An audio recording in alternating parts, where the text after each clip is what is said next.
Hello, and good evening. Julie Bartkus here, workplace transformationalist and best-selling author of Childcare Business Success. I am thrilled that you are here, and I hope that we'll get some Friday night viewers tuning in as we typically do. But tonight I wanted to talk to you about a topic that I did an audio program on years ago, and it's called Cell Phones, Thongs, and Dancing on Tables, How to Deal with Inappropriate Work Behaviors Effectively. And you may actually have a whole list of inappropriate work behaviors that you're dealing with that maybe fall under the realm of those topics or expand into additional topics, and they leave you scratching your head saying, hey, how do I handle these things? So tonight I want to talk to you just a little bit about each of these inappropriate behaviors and how can you really put your plan of action into place so that you are cultivating a truly happy staff. And I'm not talking about one where everybody comes in putting those smiles on a stick on their faces. I'm talking about one where we have a culture change that really inspires people to want to be better performers for your organization. Because how awesome is that to think about team members who are setting and achieving new goals, team members who are your raving fans, team members who really do work out problems and issues directly. Hey, Kathy, nice to see you here. And if you're tuning in, please make sure that you say hello. As most of you know, if you've been watching my videos, I thrive on interaction. So please make sure you give this video a like or a heart and share it out, because this is an important topic. And I was just sent an email from somebody whose business is going under because of issues going on with staff. And years ago, I would get emails from people who had inappropriate work behaviors going on, and it just collapsed them. One center was gossip, that the gossip was rampant and not even just contained within the center's walls, but it actually went out into the community. And she says, you know, this really had people thinking like, there's a lot of crap going on at my childcare program when it's one disgruntled employee spreading some negative gossip. But it really can lead to the demise of your childcare program. So tonight I'm talking about inappropriate work behaviors. Hi, let's see who joined us. Diane, nice to see you here. And when I go on site and work with my private clients, I have them fill out a customization form, and we have staff fill out confidential surveys. And in my 20 years that I've been partnering with directors and owners, I have heard so many stories happening of inappropriate behaviors. And we also do confidential communication activities where one coworker will just talk about all the different things going on in the classroom. And unfortunately, you know, the problem doesn't get fixed until something happens with one of the kiddos or with another teacher. So we really want to break down those barriers so that we can understand what's really happening in our childcare program. So let's talk about cell phones. So in some of the programs I've been in, people hide in the closet using their cell phone. People tuck them into their bras. People lie about having cell phones in the workplace, saying that they're not using them. So owners and directors often scratch their heads in terms of, okay, how do I deal with this one if I don't even know what the truth is of the situation? Hey, John, I'll see that you're here. You know, the other inappropriate behavior is, okay, so it's thongs. I probably don't need to say too much about that. But in a lot of childcare programs, a lot of thong action going on where a teacher bends over and there you go, you see the thong. And dancing on tables was something that came up when one owner was sharing her struggles with some teachers acting professionally, that they do things that are dangerous in the classroom. And in this one particular school, it was dancing on tables, while at another school, it was even putting food on the changing tables in classrooms. So there's a lot of behaviors that go on. And like I said, a lot of times directors and owners are scratching their heads going, what do I do about all these different scenarios? So I want to simplify the process for you this evening and give you a process that you can use to move you forward in your childcare program if you are dealing with inappropriate work behaviors. And one of the biggest things that we need to do is to understand there's a big mindset shift that has to happen here. And the mindset shift is that you really have to understand what your role is in your organization. It's not to be liked. It's not to be validated by other team members. What it is to coach your staff, to coach your teams, to help grow. This is what I often say, to help grow your staff. So your role is really to grow your team. And a lot of times we don't want to confront issues, or we don't want to come across, too strict about things or too consistent about things, because we're afraid that people will leave. But remember, we've got to really tap in to the power that we have to attract dreamy staff whenever we want to. Now, that's a whole other video topic, but we cannot be managing our childcare programs by fear. But what you do have to do is to say, my role is to coach my team, and I am going to focus on how the feedback I give them and the communication I have with them helps them grow. And even if they grow beyond your childcare program, that's okay, because that puts another raving fan out into the community who is on fire or just really on top of their communication skills, so that people will be asking them, hey, how did you learn those conflict resolution skills? And they could say, oh, over at ABC Childcare, we had some fantastic training on that. Our director was awesome. Our owner was always in communication with us. So the process that you could put into place is to make sure that you're having one-on-one meetings with your staff members. And during these staff meetings, you present them. In my campus, I call it opportunity for growth. And we actually have opportunity for growth sheets that get filled out for each staff member, for each employee. And if you're joining me and you're liking this, please make sure you give us a like, give us a heart. And like I said, that encourages me to come back and do more videos. But there's a lot of pain that goes on with staff motivation and different issues. So we want to help you really put your plan in place so that it becomes a joyous journey for you.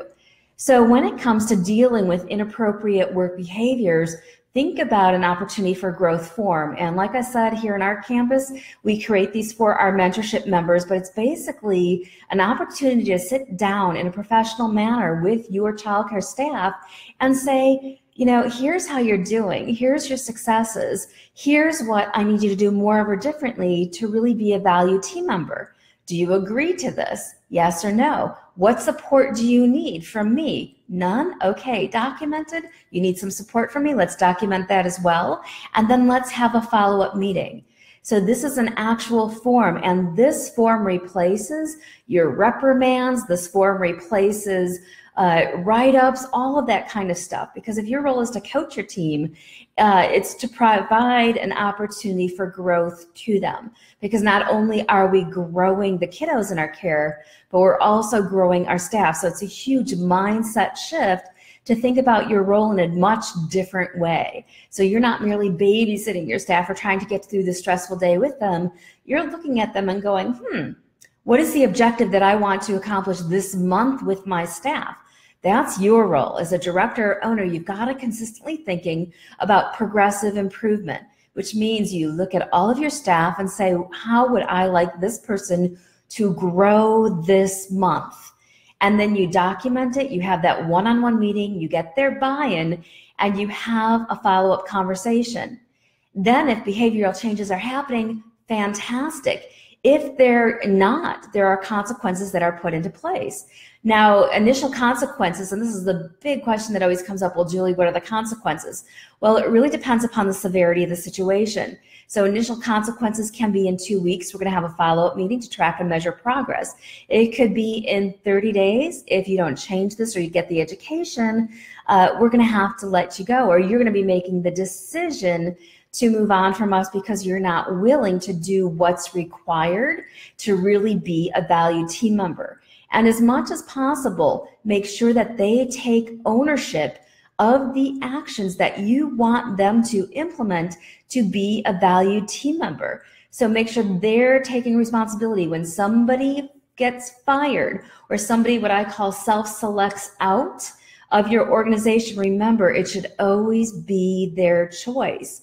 And the only way they could choose this is if we're having those consistent professional meetings with them where we're documenting what their progressive performance improvement plan of action is. And this is something that should be done with people who have immediate things they need to change, whether it's tardiness, whether it's cell phones, whatever it is, to those who are even excelling, because remember, growth is a motivator. Progressive improvement is a motivator. So make sure that you're not only just doing this with the poor performers, but keep your good performers very strong by implementing this strategy as well. Also, make sure that you have consistency with what's written about your policies and procedures. And in many organizations, we have tons of policies and procedures. And whenever I consult with human resource experts, they say we should have few policies and procedures, but make sure the ones that we do have are the ones that we are able to implement consistently. And we'll do a whole other video on this topic.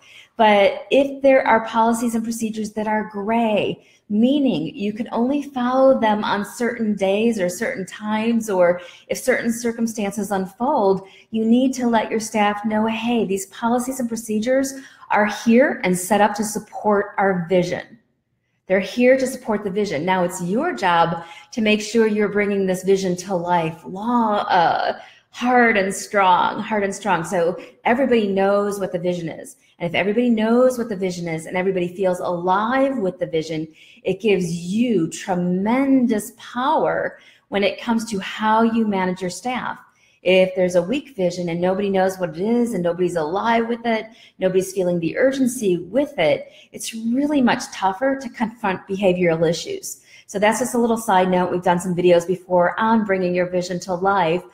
But if it's alive, or I should say when your vision is alive, you can really use that in your corner. So for instance, if you see somebody hiding in the closet using their cell phone, you can ask that person, hey, how does your behavior right now, you using the cell phone in the closet, contribute to bringing our vision to life? Because the vision and it coming to life is something we work incredibly hard for every single day. So how does the behavior that you're exhibiting or displaying right now support that? And there's a lot of other team building activities that you could do that would be an outflow of this and this whole process and this whole mindset that you can culturally adapt to. But also with your policies and procedure manuals, you should also be stating in there what your clear policies are, what your gray policies are, meaning your sometimes policies, and also consistent action. So if there is a consequence that you know is absolutely 100% going to happen as a result of a policy or procedure being violated, then you make sure that you write that and that you implement and you follow through. The problem comes into place is when we start managing our programs by fear and we don't follow through on the consequences that we have in place. So this is really a fantastic time to look at the policies and procedures, look at the consequences, and ask yourself and your leadership team, are these really things that we could follow through on consistently? Can we really follow through on? If not, we need to define these as gray policies and procedures, meaning they're here to support our vision, but we can't always have consequences in place.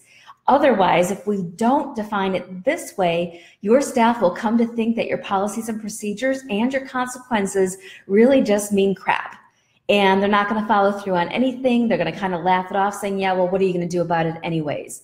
So make sure that you are not managing by fear and that you are always, always, always hiring and you're always, always, always enrolling. Two critical things to keep in mind: never stop hiring, never stop enrolling. And even if you have full staff, you could still build your wait list of people who are just ready, anxious, and excited to work for you. And I have at all times people coming up to me saying, Julie, let me know if you're hiring. I'd really like to come and work for you. I really love the Childcare Program of Excellence. I love what you're doing. I want to be a part of what you're doing. So you can have the same phenomenon happen for you.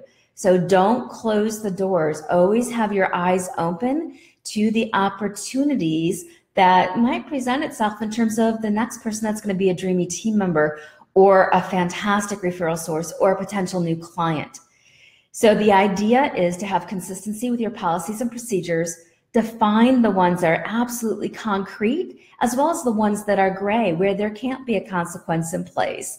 And I remember one time working with a childcare program many, many years ago, where it was all about Jeans Day. You know, when it was, or actually it was about the dress code that they changed where you couldn't wear jeans. And on some days, staff members who came in jeans were sent home. And on other days, staff members who were in jeans weren't sent home. And this left people scratching their heads saying, well, why on some days, why on other days? And even though logically they kind of grasp, well, yeah, we're in ratios, so yeah, they could get sent home, we're not. But they found it to be a very ineffective way of managing this policy of no jeans at work except on casual days, because they could not send people home. So they altered that to have an additional piece in there that says you will be given clothing that you will have to wear at work. You're not going to be sent home, but we're going to give you a uniform that you have to put on for the day. So really take a look at your policies and procedures and ask yourself, are they supporting our vision? Are they supporting our people? And are they things that we can say what we say we're going to do? So this is just a simplified system for you, but it does take a little bit of a mindset shift. Remember, your role is to grow your team, to grow your staff. And if they're not growing under your leadership, and sometimes they can't, then it's best to release them so they can go find another leader to work for where they can grow. Because that should really be part of your vision, is to have staff members who are growing and who are excelling and who are exceeding all of their expectations. So I hope you found this video helpful. I love this topic. And if you're here, go ahead and give us a like, give us a heart. I hope you're enjoying this video. Also leave me a comment. I do come back and check comments. And even if you're watching the replay of this, feel free to leave me a comment or a like or a heart, and I'll come back and read through those as well. But set yourself and your organization up for progressive growth. There is nothing so powerful to rebuilding trust in your organizations as to having one-on-one meetings with each member of your team and doing it in a structured way that offers them the opportunity to grow and to set new goals and to meet those and exceed those. And keep in mind, this is a process that we use that replaces official reprimands or write-ups or that kind of thing. It's an opportunity to grow. And I tell you what, most everybody in the workforce is looking for an opportunity for growth. And we have to think about opportunities for growth differently. It's more than just about what positions can you promote people into. It's more about how do they get uncomfortable, even though sometimes they'll say they don't like that, but they do. But it's more about how can they get uncomfortable so they'll be comfortable accomplishing something else. And ta-da, they have something to celebrate and they just grew. And that is a very intrinsic way of motivating your staff. All right, I'm going to wrap up this video. I'm off tomorrow to Florida to work with one of my multi-site clients on site for 2 days. And then I'm going to have my own VIP day on a boat that I'm super excited about. And if you really resonate with this message, love the content, please let me know. But also, please think about coming out and joining us for our Create Your Dream Team experience happening in Vegas, March 22nd, 23rd, and 24th. We are going to be laying out plans of action, A to Z, everything from hiring to firing, and creating a boatload of engagement in between. So this is your opportunity. It's the first quarter of the year to put your plan of action into place for the entire year so that you can have your dream team in place. So come on out and join us. If you want more information, just shoot me a message or leave a comment here, and I'll make sure that you get more information about that. Also, if you are an owner watching this and you would like to grab a free discovery session with me right now, depending upon the availability of my calendar, we are getting folks in. So all you have to do is shoot me a private message and let me know that you would like to take advantage of a discovery session with me. All right, I think that's it. I hope you got a lot out of this, and I do look forward to hearing your comments. And if you're just joining me now, hey, Sherry, how are you? And Amber, Nice to see you here. But please leave me a comment about this video and how it's going to help you really make the transformation happen in your childcare program and in your life that you desire, and most importantly, and don't forget this part, that you deserve. I'm Julie Bartkus, workplace transformationalist, best-selling author of Childcare Business Success, internationally known speaker, coach, and mentor, and I look forward to helping you create your positive, productive, and profitable childcare program. Until next time, have a fantastic evening. Bye, everyone.